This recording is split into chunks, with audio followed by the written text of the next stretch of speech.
The night I moved into my aunt's old house, the wind off the Atlantic had that hollow sound that makes windows tremble in their frames.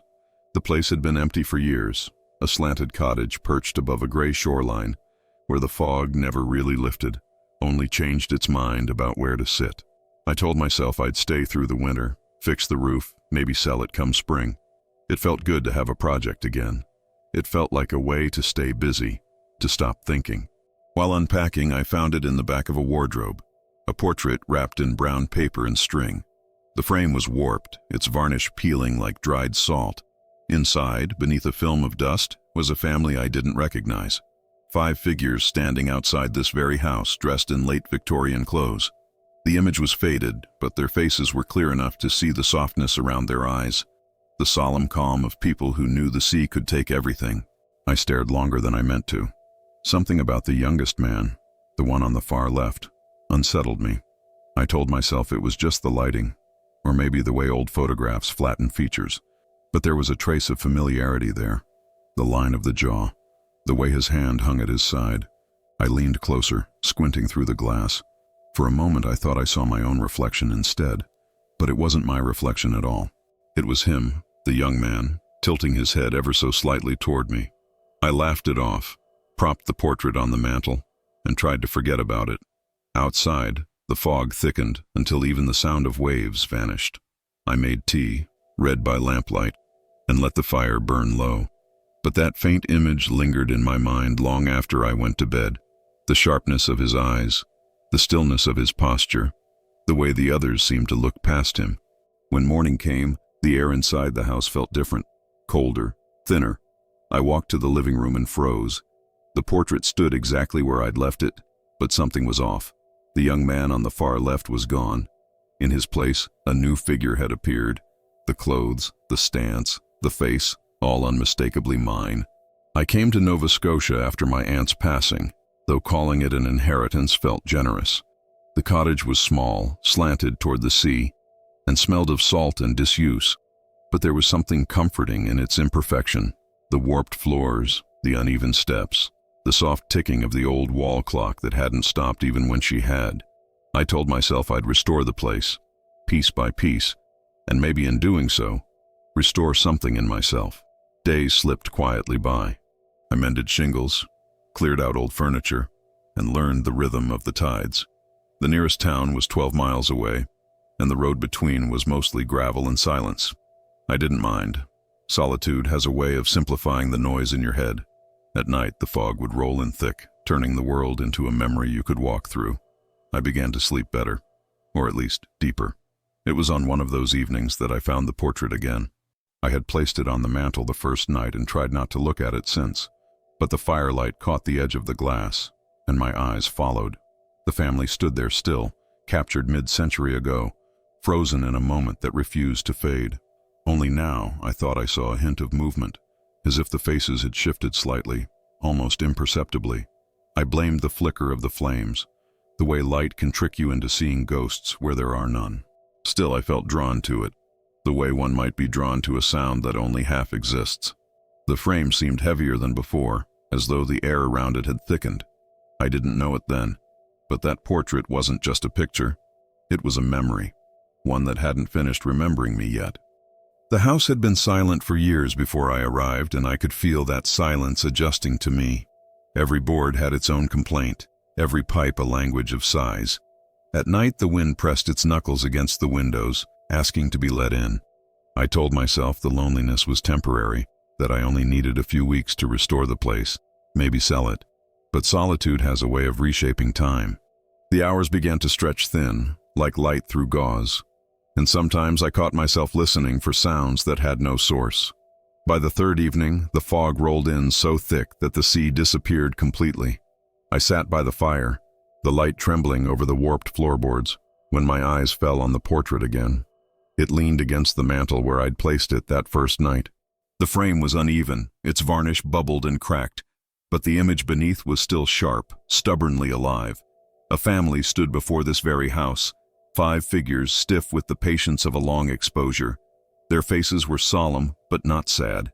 There was something tender in the distance between them. I brought the picture closer to the lamp. 2 adults and 3 children. The mother's dress was high-collared, her hair gathered neatly behind her head. The father wore a dark suit and a heavy watch chain. Between them stood a girl with a bow in her hair, and beside her a boy of about 15, his posture guarded, eyes too serious for his age.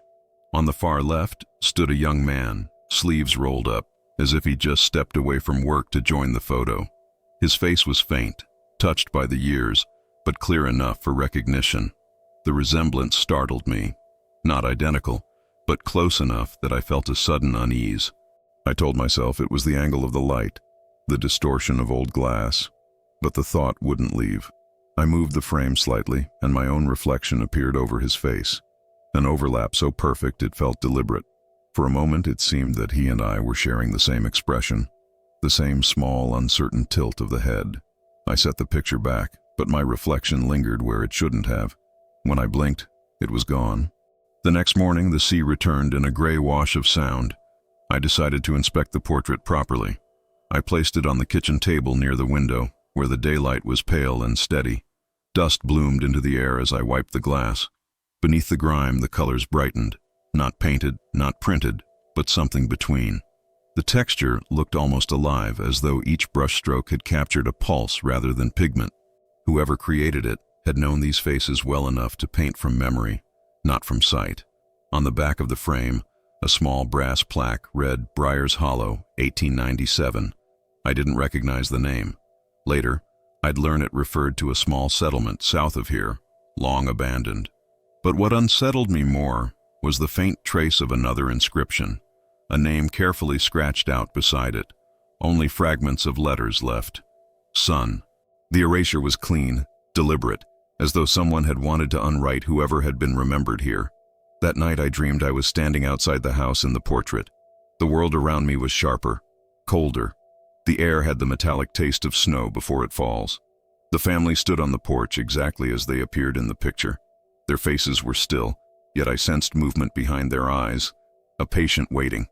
The young man, the one who looked like me, was nearest to the door, his hand resting on the handle. He seemed to be listening for something on the other side. When he turned, our eyes met through the thin pain of sleep, and I woke with my hand raised as if to mirror him. I tried to shake the dream off, but it clung to me like the smell of the sea. I spent the morning outside, repairing a section of the fence that had collapsed. Each strike of the hammer rang hollow in the air, the sound swallowed before it could echo. The fog had settled back in, curling low over the grass. When I went inside again, the house felt different, heavier somehow, like a room just after a conversation ends. The portrait caught my eye again. I hadn't moved it, but something about it had changed. I leaned in close. The family still stood in their familiar arrangement, but the light behind them seemed warmer. The clouds in the sky, once a dull gray, now hinted at sunset. The girl's hand, which I remembered hanging stiffly at her side, rested gently on her brother's sleeve. Small details, subtle enough to doubt myself, but I knew what I'd seen before. I stared until the shapes began to blur. The more I looked, the more the image seemed to breathe. I convinced myself that memory was the problem, not the portrait. Maybe the flicker of firelight had distorted my first impression. Maybe I wanted something strange to happen. The mind invents patterns when it's left alone too long. Still, I couldn't stop thinking about the dream. The way the young man had looked at me, not with fear or recognition, but with quiet expectation, as though he had been waiting for me to arrive. I tried to ignore the portrait for the rest of the day. I cooked, I read, I made lists of repairs I'd never finish. But every time I passed the living room doorway, my eyes drifted toward it. By evening, the air inside the house had cooled, and the walls seemed to absorb sound. I lit the lamp and turned the frame toward the wall, telling myself it was ridiculous to feel watched by an image. Still, when the glass faced away, I felt lighter, as though a small tension had released. Sleep came reluctantly that night. I drifted in and out, listening to the steady heartbeat of the sea against the cliffs. Sometime before dawn, I woke to a faint creak, a sound like a door easing open after years of disuse. I waited, holding my breath. The silence afterward was absolute. I rose, the floorboards cold beneath my feet, and crossed to the living room. The lamp was unlit, but enough moonlight filtered through the window to reveal the mantel. The portrait faced forward again. I don't remember turning it back. The family was exactly as before, or almost. The father's expression had softened slightly, his head inclined just a fraction toward the mother. The young girl's ribbon was darker now, its bow freshly tied. But it was the young man that held me. He stood closer to the door, closer to the edge of the frame. The difference was subtle, but I felt it in my chest before I noticed it with my eyes. It was as if he'd taken one careful step forward. I didn't move for a long time. The air smelled faintly of burnt wood and salt, though the fire was cold. I reached out, but the space between my hand and the glass felt thicker than air, as if the portrait resisted being touched. Somewhere deep in the house, a floorboard settled, echoing through the walls. I lowered my hand, whispered something I didn't quite hear, and went back to bed without turning my back to the doorway. By morning, the room was ordinary again. The portrait hung perfectly still, the light soft and gray. But I couldn't shake the feeling that something in the house had awakened. Not violently, not with malice, but with memory. The kind of memory that doesn't belong to a person, but to a place. I told myself I'd take the painting into town the next day, have someone look at it, maybe sell it to a collector. Yet every time I approached it, I hesitated, as though removing it would leave the house incomplete, like pulling a page from a story that wasn't finished. That night, I left the portrait where it was, and when I woke, I couldn't remember whether I'd dreamed at all, only that something had changed again. I woke to the sound of the sea breaking against the cliffs, slow and deliberate, like someone pacing outside my window. The fog had lifted overnight, but the air still tasted of salt and old wood. Light crept through the curtains, soft and colorless. For a few moments I lay there, listening to the rhythm of the house, the tick of the clock, the faint stretch of the walls as they adjusted to the morning cold. Everything felt ordinary again. Too ordinary. I dressed, made coffee, and tried not to look toward the mantel. But the weight of that silence seemed to gather there, like the room itself was waiting for me to acknowledge it. Finally, I gave in. The portrait stood exactly as before. 5 figures posed in muted tones, still as stone. The young man, the one who looked like me, remained near the door, frozen in his strange half-turn. Nothing had moved, nothing had changed. And yet, the unease returned the instant I saw it, as if the air between us remembered something I didn't. I told myself the unease was habit, that I was becoming too familiar with the details. The more you stare at an image, the less it belongs to what it shows. I took a picture with my phone just to test myself. The screen showed what the eye expected. The same weary family, the same crooked porch, the same horizon, the color of iron. I compared it to the photograph I'd taken days earlier. Identical. Still, my stomach nodded. What the camera saw wasn't the same as what I felt. I decided to leave the cottage. Distance might make sense of things. The air outside was cold and clean. The wind carried a steady moan from the shore. I followed the path down toward the bluff, boots sinking in the damp soil. The tide had drawn back, revealing the jagged teeth of rock that usually hid beneath the waves. It struck me that the family in the portrait might have stood here too, watching this same coast long before I was born. The idea should have been comforting. It wasn't. When I returned near dusk, the light had shifted again. The interior of the cottage was darker than it should have been for that hour, as if the fog outside had found its way indoors. The fire in the hearth had gone out, leaving only the faint scent of smoke. I turned toward the mantel and froze. The portrait was no longer lit by daylight, but by something else, something softer.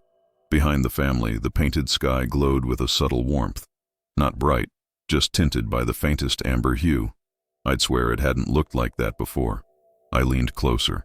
The change wasn't drastic, but it felt deliberate. The horizon line in the painting seemed lower, the clouds thinner. A suggestion of late afternoon light now brushed across the porch steps. I traced my eyes along the edges, half expecting to find a trick of reflection, but the fire was cold, the lamps were off. There was no source for that glow. The color was coming from inside the painting. I stood there longer than I should have, staring until my eyes burned. I told myself the change was in my head, that memory was an unreliable narrator. I even said it aloud. It's the light, that's all. But my voice sounded foreign in the quiet, and I didn't quite believe it. I lit a lamp and took a seat across the room, determined to ignore it. I read a few pages from a book I didn't absorb, then set it down. The portrait caught my attention again. It always did. I noticed something else then. The girl's hand. It was resting on her brother's sleeve. I was certain it hadn't been there before. Yesterday her arm had hung straight at her side. I was sure of it. Now it was slightly bent, fingers touching the fabric of his coat. I blinked. My heart thudded once, heavy and slow. I leaned forward, studying every detail, desperate to find proof I was wrong. The brother's posture seemed subtly different too, leaning a fraction toward her, protective, almost tender. None of it made sense. I stepped back, then forward again, testing my own eyes. But the change held. Whatever had shifted, it wasn't illusion. That night I made a list of rational explanations. Heat expanding the wood, moisture warping the glass, the shifting light of the lamp. I wrote them carefully, as if naming them would make them true. I left the list on the table, a quiet argument against my own fear. Before going to bed, I turned the portrait toward the wall. Sleep refused to come easily. I drifted in and out, half awake, half listening. At some point the wind died completely, and the house began to make new sounds, faint ticks, creaks, the hush of something moving without weight. I held my breath. Somewhere down the hall a door eased open, slow and patient. I told myself it was the draft. Then came a single step, another, a pause. The floorboards adjusted as though someone were learning the rhythm of their own stride. When I finally slept, I dreamed of the porch again. But this time, it wasn't night. The same family stood there, dressed for a season I didn't recognize. The young man had turned fully toward me, his eyes the color of the horizon at dawn. He raised his hand as though to wave or warn. I couldn't tell which. Behind him, the sky burned gold. And for a moment, the whole scene felt alive, caught between movement and stillness. Then I woke. The first light of morning leaked gray through the window. I walked to the living room before I could lose my nerve. The portrait faced forward again. I hadn't touched it. The cloth I'd used to cover it was folded neatly on the floor. The air smelled faintly of salt and something older, like the inside of a cedar chest. I drew closer. My breath fogged the glass. The family looked calm, unchanged. But the background, it had transformed. The horizon now burned with the last warmth of sunset. The amber glow from the previous day had deepened into orange and faint rose. The father's hand rested gently on his daughter's shoulder now. The mother's head tilted toward him, subtle but unmistakable. And the young man, the one who shared my face, had moved again. He now stood halfway between the porch and the open door, his body angled inward, 1 foot in shadow. I stared until my reflection blurred into his. My own face overlapped perfectly with the painted one, like 2 images printed on the same film. For the first time, the resemblance frightened me. The more I looked, the less I felt like myself. My pulse echoed in my ears. I took a step back, and the light in the painting seemed to pulse with me. A slow flicker, as if acknowledging the rhythm of my breath. I tore my gaze away and stumbled outside, desperate for the cold. The wind hit me with the smell of seaweed and brine. I stayed there until my hands went numb. When I went back in, I didn't look at the portrait. I couldn't. But even with my back turned, I knew something in that image had shifted again. Not because I saw it, but because I felt it, the way you feel when someone in the room is silently watching you think. That evening, I wrote a single sentence in my notebook. The painting remembers more than I do. The words didn't feel like mine. I closed the book and left it open on the table beside the cold lamp. Then I sat quietly, waiting for the house to breathe again. Somewhere in the distance, the tide turned. The sound of the sea filled the walls. The portrait waited behind me, unseen, but its presence pressed at my back like heat from a forgotten fire. I told myself I would leave in the morning, that I'd drive until the coast was just a line on the map. But as I sat there in the dark, listening to the house settle, I realized something I couldn't explain, something I didn't want to. It wasn't the portrait that was changing. It was me. The storm began before sunrise, slow and deliberate, as if the sky were clearing its throat. The first wind pressed against the windows, followed by rain that found its rhythm in the seams of the old wood. The cottage seemed to bend, not from weakness, but from habit, as though it had done this many times before and knew exactly how much it could take. I stayed near the fire, watching the light flicker on the walls, trying to convince myself that the warmth meant safety. I'd turned the portrait to face the wall again the night before. I told myself it was a matter of sanity. That distance could preserve reason. But by morning, the sound of the storm and the silence behind me became two halves of the same discomfort. I stood, tea in hand, and turned the frame back around. The air in the room felt heavier the moment I did. The amber light in the painting had deepened overnight. The sky behind the painted house now a richer, almost molten gold. The colors looked alive, as if the day inside that frame had moved forward while mine had slept. I watched the family for a long time. The mother's head tilted slightly toward her husband. The girl's hand rested on her brother's arm. But it was the young man who unsettled me most. He no longer stood by the porch. He was a single step closer to the threshold. The change was small, barely measurable, but I knew every inch of that painting now. I felt it before I saw it, the same way you sense someone has entered a room even before the floor creaks. I moved to the window to distract myself. The fog was gone, replaced by rain that fell straight and endless, like a curtain drawn by an unseen hand. The sea was invisible beyond the gray distance, but its sound carried through the wind, steady, tireless, like something ancient reminding the world it was still here. I stayed there until the cold began to soak through the glass. When I turned back, the portrait seemed brighter, as if the light inside it had learned how to mimic the fire beside me. That was when I heard the knock. It wasn't loud, not even insistent, just two soft taps against the door, like a polite reminder. I froze, cup halfway to my mouth. No one should have been out in weather like this. The nearest house was half a mile away. For a moment, I thought it must be the wind, but the sound came again, deliberate, measured. I opened the door. A woman stood on the step, wrapped in a long gray coat, her hair slicked to her face by rain. She looked to be in her 60s, sharp-eyed but calm, like someone who already knew what she'd find inside. "You're my late sister's boy," she said before I could speak. "I'm Margaret Keating. I live past the rise." The name sounded faintly familiar. She smiled at my confusion. "Your aunt used to send me preserves every fall. I helped her patch that roof once, long ago. Thought I'd check if the place was holding." I let her in. She moved with the assurance of someone who didn't need permission. I made tea, and we sat across from each other as the storm performed behind the windows. We spoke about small things, the weather, the state of the old road, how fog here could feel heavier than rain. It was a conversation that kept itself busy avoiding something else. Eventually her eyes drifted to the mantel. "That's back up, is it?" she said. I followed her gaze. "You've seen it before?" "Oh, everyone around here's seen that thing at one time or another," she said. "Your aunt took it down after a while. Said it gave her bad dreams." I asked her what she knew about it, but she just studied the faces in silence. Her eyes lingered on the young man. "He looks familiar," she murmured, "though I can't think why. Old families all start to resemble one another when they've weathered enough years, don't they?" I nodded, unsure how to answer.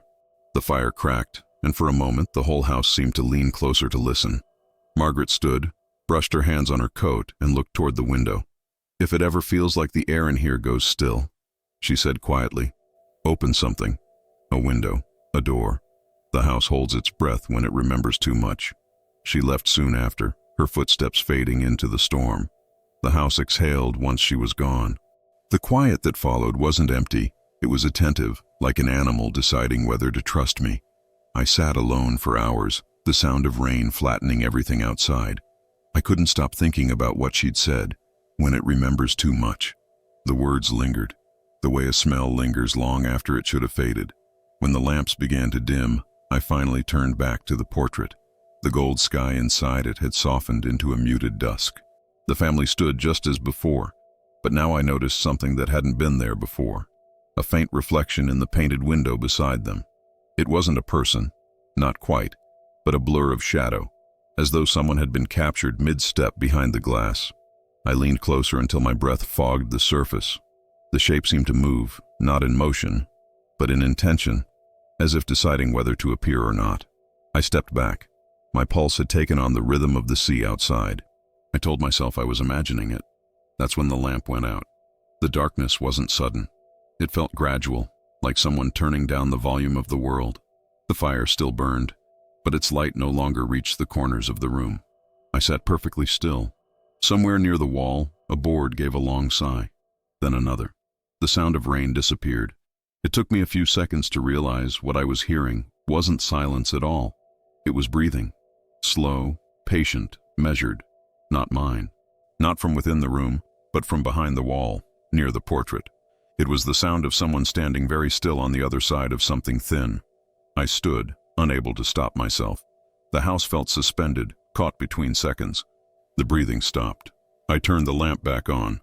The portrait was unchanged. Almost. The door within the painting, the one behind the young man, was now slightly open, just enough to show a strip of darkness where before there had been none. I didn't sleep that night. The wind returned after midnight, howling against the eaves, but I barely heard it.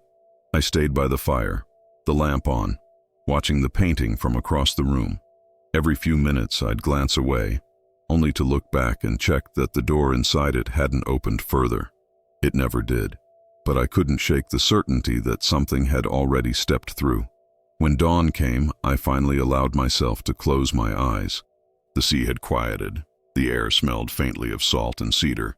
I dreamed I was standing in front of the painted porch, my hand on the open door. The family was gone. The sky above was the same amber as in the portrait, though brighter, almost real. Behind me, the waves sounded close, impossibly close.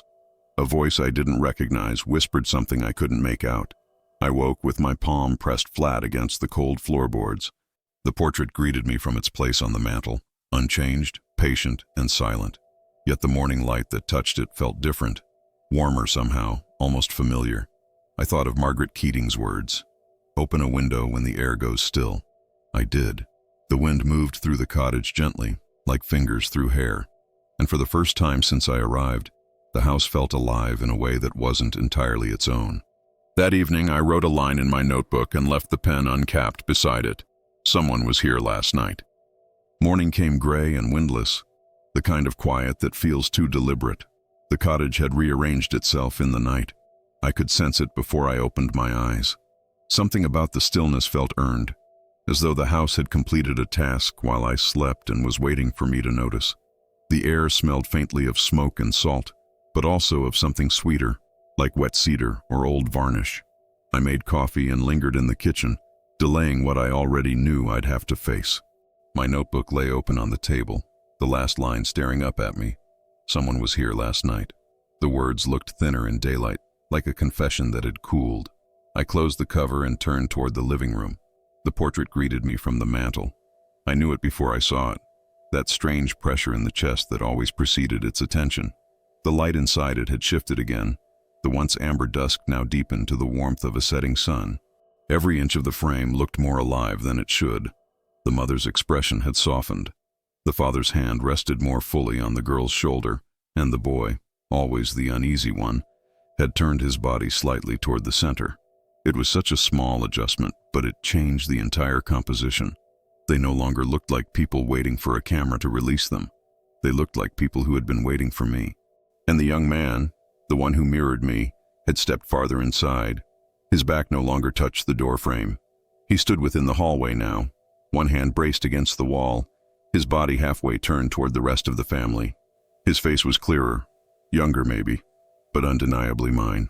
The resemblance had stopped being a curiosity. It was now a kind of recognition neither of us had the courage to name. I approached slowly, expecting my reflection to reappear on the glass. It didn't. For a moment, the room behind me disappeared completely. The painting had depth, real depth, as though the hallway he stood in extended into a place where perspective no longer obeyed rules. The air shifted behind me. I thought it was a draft until the lamp flickered once, then steadied. I turned, but nothing moved. The only sound was the steady tick of the wall clock, too calm for what I was feeling. I set the portrait down on the table and examined the back again. The brass plaque caught the weak light through the window. Briar's Hollow, 1897. I brushed a finger along the gouged edge where the name had been removed. The surface felt different now, rougher, as though the missing word was fighting its way back. Beneath the scratches, the faint outline of a letter had reappeared. Not a full name, just one shape, the curve of an S. I fetched my notebook and wrote it down, though I didn't know why. The act of writing it felt necessary, like documenting a symptom before it worsens. When I placed the portrait back on the mantel, the air in the room seemed to realign. The faint hum from the lamp ceased, as if the house was holding its breath. I watched until my eyes burned, waiting for some obvious motion. A flicker, a color shift, a sign. Nothing came. Yet I felt the change before it revealed itself. The boy's right arm, I could swear it had been bent before, now hung loosely at his side. The girl's hand no longer touched his sleeve. Instead, it rested on the frame of the door, almost as if she were reaching toward the young man inside the hallway. Her fingers met the edge of shadow where the light faded, as though testing whether the air there was warm. The realization came slowly. Someone was leaving the frame. The young man's features were sharper now. He no longer looked painted. His eyes had that uneven gleam that only real light can give. I tried to blink the illusion away, but the harder I looked, the less painted he appeared. The brushstrokes melted into skin. For one disorienting second, I could have sworn he breathed. The wind outside began to rise. The window panes trembled, and the sound of the sea grew louder. Not as distant thunder, but close, like the tide had moved uphill to find me. I turned away and tried to think rationally. Storms on this coast came quickly, I reminded myself. Houses creaked, glass flexed. There was no need to give meaning to weather. But when I turned back, the portrait wasn't where I'd left it. It had shifted half an inch to the right. Enough to notice, enough to matter. I didn't move for a long time. My heart beat slowly, deliberately, like it was counting something. I approached again, half expecting to find that the frame had warped, that the nail had loosened in the wall. But everything was perfect, balanced, steady. The only thing that felt out of place was me. I spent the afternoon pretending to work. I oiled the hinges, swept the kitchen, took inventory of tasks that didn't exist. But every few minutes I found myself glancing back toward the mantel. Each time the light inside the painting seemed slightly different. At first it was the faint suggestion of shadow lengthening. Later, it was the unmistakable dimming of the entire sky within the frame. Night was falling inside the portrait, while day still clung stubbornly to the real world outside. As evening approached, I lit a candle instead of the lamp. The softer glow made the colors inside the frame seem deeper, almost breathing. The young man stood fully in the hallway now, one foot crossed over the other. Behind him, the open door no longer showed darkness but a faint silvery light, like moonlight on water. That was when I understood the substitution wasn't about disappearance. It was about exchange. The boy, the one who used to stand near the girl, had faded, not vanished, not erased, just less present. The detail in his clothing blurred slightly, the outlines softening at the edges. I could still see him, but faintly, like a photograph left too long in the sun. And the young man, my reflection, my echo, had taken his place in the center of the family. I felt a chill that wasn't cold. It was recognition, quiet and absolute. The portrait wasn't stealing people. It was remembering them, correcting something it had lost. The candle guttered, and the light shifted across his face. I saw the scar, my scar, along his knuckle. It caught the flame just as it did on my hand. And that's when the air in the room changed again. Not colder, not heavier, just aware. There was a sound behind me, a single step on the old wooden floor. I turned, expecting emptiness, and found it. But the air carried the faint smell of salt, like the sea had been here only moments before. When I looked back, the young man was gone. The family stood complete, 5 again, but the 5th figure was different now. His face was mine, fully and unmistakably. His expression was calm, almost kind. He stood with one hand resting on the girl's shoulder, his posture effortless, natural, as though he had always belonged there. I couldn't move. My reflection had never felt so distant. For a heartbeat, I thought I saw him blink. The candle flickered once, then steadied. The portrait looked ordinary again. The paint was dry, the glass clear. Nothing moved. I reached out and touched the frame. It was warm. Outside, the wind stopped. The sea went silent, as if the tide had paused mid-breath. I opened the window, Margaret's advice echoing in my mind, and let the cold air roll through the house. The breeze brushed the back of my neck like the hand of someone who had just finished saying goodbye. When I turned back to the portrait, everything was still. The family was unchanged.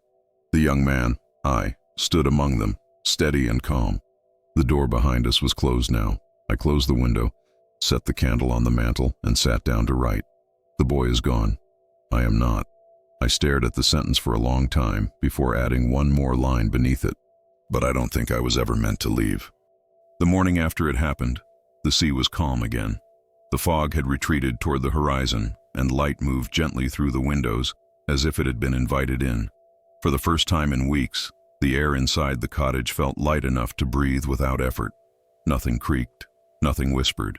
The house had decided, it seemed, to rest. I woke before the clock struck 7. My clothes still smelled faintly of smoke from the night before, when I'd sat up watching the portrait in silence until the candle died. I wasn't afraid anymore.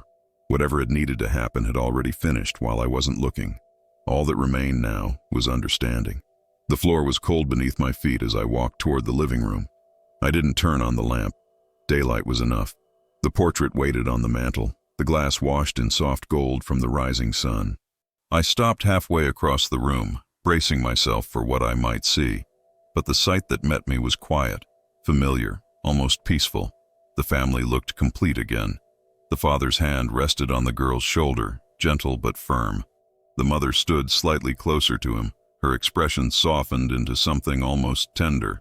The boy's outline was faint now, more suggestion than detail, but not gone. More like he'd stepped into the air just behind them. His absence no longer felt wrong. It felt intended. And the young man, the one who had once stood by the door, half in shadow, was now at the family's center. His arm touched the girl's shoulder. His face was calm, composed, alive in a way paint should not allow. The light along his jaw, the small scar by the knuckle, all of it exact. He looked like me, not in resemblance, but in recognition. I couldn't tell where the painting ended, and I began. For a long while I stood there, unmoving. The air felt warm around me, and for the first time the silence wasn't heavy. It felt like something was listening. I whispered, "It's done, isn't it?" No answer came, none that sound could carry. Yet the whole room seemed to ease, as if the question had already been answered long before I asked. I took the portrait down from the wall and set it gently on the table. The brass plaque at its base caught a line of sun, Briars Hollow, 1897. The scratched-out name below it was no longer blank. Beneath the gouges, faint but legible, a few letters had re-emerged. S. On. The missing vowels had returned just enough to form something whole again. I brushed my finger along the surface and felt the ridge of each mark. The wood was warm to the touch. I turned the frame over, half expecting to find some mechanical trick, some explanation that would let me tell this story without sounding like madness. But there was nothing behind it except the small imperfections of age, dust, glue, and the stubborn smell of oil and salt. The truth wasn't hidden in the object. It was in the space it had opened. I sat down and stared at the family until my eyes watered. Then, without thinking, I said quietly, "Thank you." It wasn't gratitude for safety or survival. It was something deeper, the kind of thanks you give to a memory for remembering you back. Outside, the wind picked up and drifted through the open window. Margaret's voice came to mind, "Open something when the air goes still." I smiled faintly and left the window ajar. The air moved through the room like a tide pulling back from shore. The curtains lifted, then fell, and I felt the faint brush of cold across my neck, not chilling, but familiar, as if someone had walked past. When I looked again at the portrait, nothing had changed, but I could feel it. Whatever was happening inside it wasn't finished with me yet. I opened my notebook and wrote, "The portrait is complete." Then beneath it, "But I am not." That day passed like a long exhale. I fixed a hinge on the back door, swept the floor, and boiled water for tea I forgot to drink.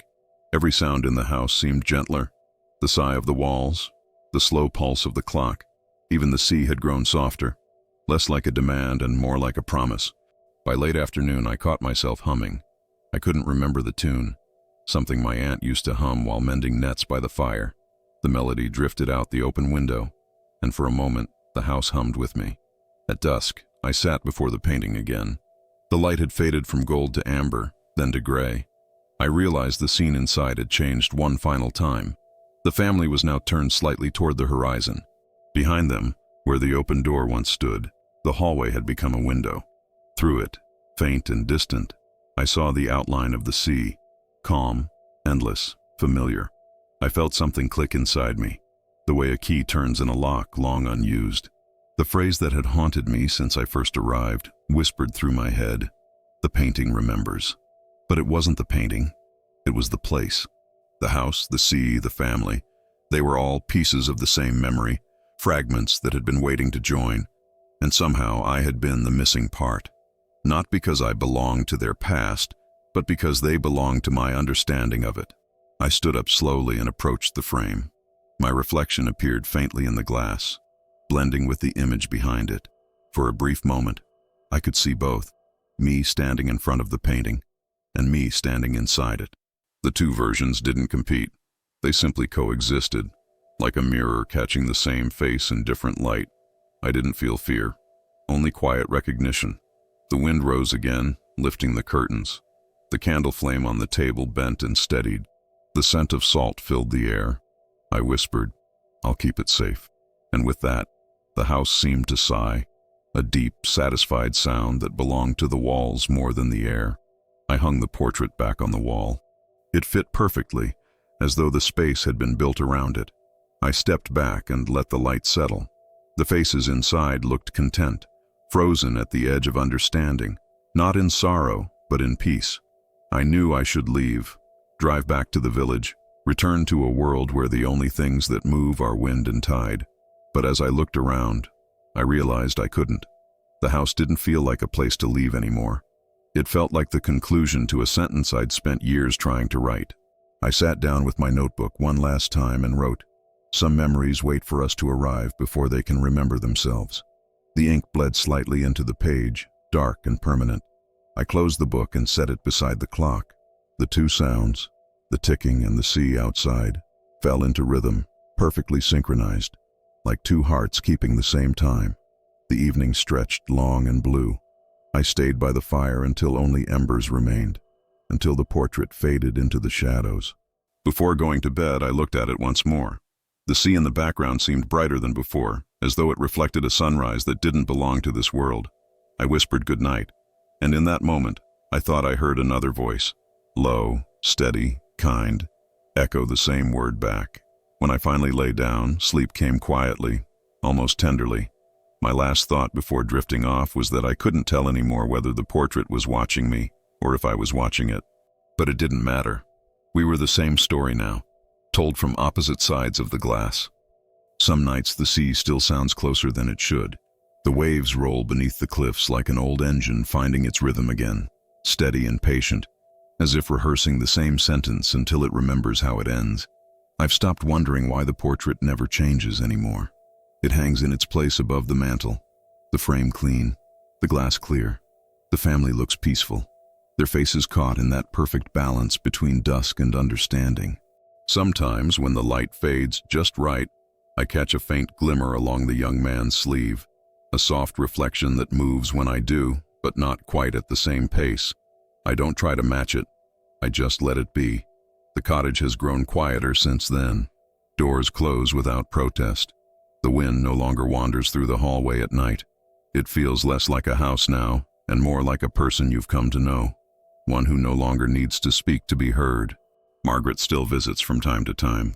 She never asks about the portrait anymore, only sets down her cup of tea and nods toward it as though acknowledging an old friend. Once, before leaving, she said softly, "You've given it back its story." I didn't have the courage to ask whether she meant the painting, or me. I've learned that some things don't end. They just stop asking to be explained. Time doesn't take, it rearranges. When night falls and the sea starts its slow breathing, I open the window like I always do. The salt air drifts in, mixing with the faint scent of smoke and varnish. I never close it completely. After all, this house, this memory, still needs room to breathe. If this story stayed with you, even for a moment, then maybe time isn't as distant as it seems. Every place holds a memory, and every memory is just a fragment waiting to be found again. If you'd like to walk through more of them, stay a little longer. There are other houses, other clocks, other stories caught between one breath and the next, waiting quietly for someone to remember. Subscribe, and keep the window open. I'll be here when the next fragment drifts in.